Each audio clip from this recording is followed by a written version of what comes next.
कभी सोचा है जब कोई वादा टूटता है तो क्या होता है? अब ये वादा कोई भी हो सकता है।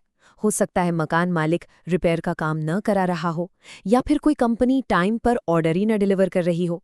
तो आज ना हम इसी गुत्थी को सुलझाएंगे। समझेंगे कि जब कोई कॉन्ट्रैक्ट यानी अनुबंध टूटता है तो कानून की नज़र में आखिर होता क्या है। हाँ, ये सवाल अक्सर परेशान करता है ना? कोई बड़ा बिजनेस सौदा हो या किसी के साथ एक छोटा मोटा एग्रीमेंट, वादे तो टूट जाते हैं।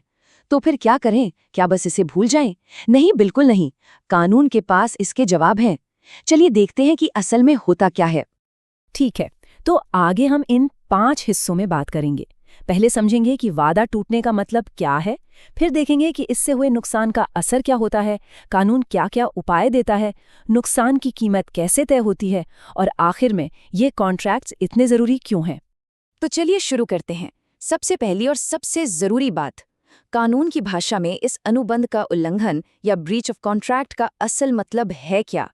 ये सुनने में जितना सीधा लगता है उतना है नहीं। तो यहाँ की सबसे अहम बात यह है कि कॉन्ट्रैक्ट का टूटना किसी कहानी का अंत नहीं है। असल में ये एक नए कानूनी सफर की शुरुआत है, जहाँ कानून एक पूरा रोड मैप देता है कि अब आगे क्या क्या हो सकता है। अच्छा, तो वादा टूट गया। अब सवाल ये उठता है कि कौन भरेगा और कितना भरेगा। यहीं पर कानून का एक बहुत ही जरूरी सिद्धांत काम आता है। इसे कहते हैं रिमोटनेस ऑफ डैमेज। ये सिद्धांत तय करता है कि मामला हद से बाहर न चला जाए। देखिए, ये सिद्धांत एक फिल्टर की तरह है।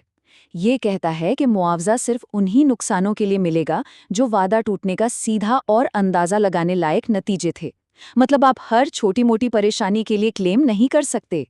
और ये सब शुरू कहाँ से हुआ? एक बहुत पुराने अंग्रेजी केस से, हेडली बनाम बैक्सनडेल। सोचिए, 19वीं सदी का एक मामला आज भी भारत समेत पूरी दुनिया में कॉन्ट्रैक्ट कानून की दिशा तय कर रहा है। तो कोर्ट्स ना बस 2 सीधे से सवाल पूछती हैं। पहला, क्या ये जो नुकसान हुआ है वो वादा टूटने का एक नेचुरल कॉन्सिक्वेंस था? मतलब आमतौर पर ऐसा होता ही है। और दूसरा, क्या कॉन्ट्रैक्ट बनाते वक्त दोनों पार्टियों ने सोचा था कि अगर वादा टूटा तो इस तरह का नुकसान हो सकता है? है ना एकदम सिंपल, लेकिन बहुत ही पावरफुल टेस्ट। ठीक है, तो जब कॉन्ट्रैक्ट टूटता है तो जिस पार्टी के साथ गलत हुआ वो आखिर कर क्या सकता है? क्या उसके पास कोई रास्ते हैं? जी हाँ, बिल्कुल हैं। कानून उसे कई टूल्स या कहिए उपाय देता है। तो भारतीय कानून कई ऑप्शंस देता है। आप पैसे से भरपाई यानी डैमेजेस मांग सकते हैं, या फिर आप कह सकते हैं कि जो वादा किया था वही पूरा करो, जिसे स्पेसिफिक परफॉर्मेंस कहते हैं। आप किसी को कुछ गलत करने से रोक भी सकते हैं, जिसे इंजंक्शन कहते हैं। या फिर जितना काम हुआ है उतने के पैसे मांग सकते हैं, मतलब क्वांटम मरोइट।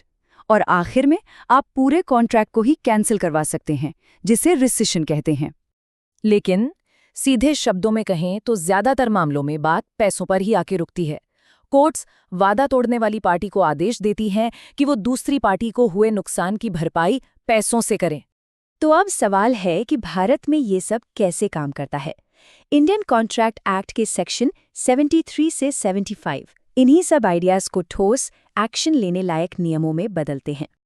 यहाँ एक बहुत बड़ा फर्क समझना जरूरी है। अगर कॉन्ट्रैक्ट में नुकसान के लिए पहले से ही एक रीजनेबल रकम तय है तो कोर्ट्स आमतौर पर उसे मान लेती हैं। लेकिन अगर वो रकम इतनी ज्यादा है कि सजा जैसी लगे तो कोर्ट उसे लागू नहीं करती। वो सिर्फ असली नुकसान की भरपाई का आदेश देती हैं, सजा का नहीं। और फिर आया गंगा शरण बनाम रामचरण का लैंडमार्क केस। इस केस ने भारत में बिजनेस कॉन्ट्रैक्ट्स में हर्जाना कैलकुलेट करने के तरीके को हमेशा के लिए साफ कर दिया। इसने खेल के नियम एकदम क्लियर कर दिए। सुनने में कितना सिंपल और ब्रिलियंट लगता है ना? मतलब मान लीजिए मैंने आपसे वादा किया कि मैं कोई चीज़ 100 रुपए में बेचूंगा, और फिर मैं मुकर गया।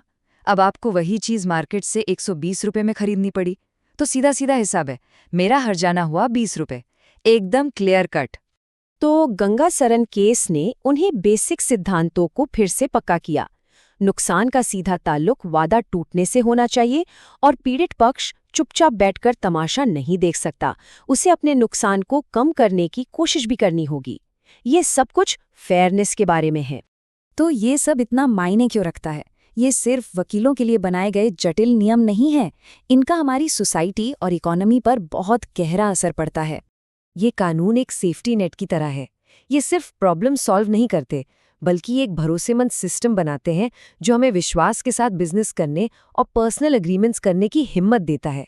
और यही आखिरी और सबसे जरूरी बात है, ये सब कुछ विश्वास पर टिका है। इन नियमों के बिना कोई भी समझौता सेफ नहीं होगा। यही विश्वास हमारी अर्थव्यवस्था को चलाता है और हमारे रिश्तों को भी मजबूत रखता है। और हम इस एक सोचने वाले सवाल के साथ अपनी बात खत्म करते हैं।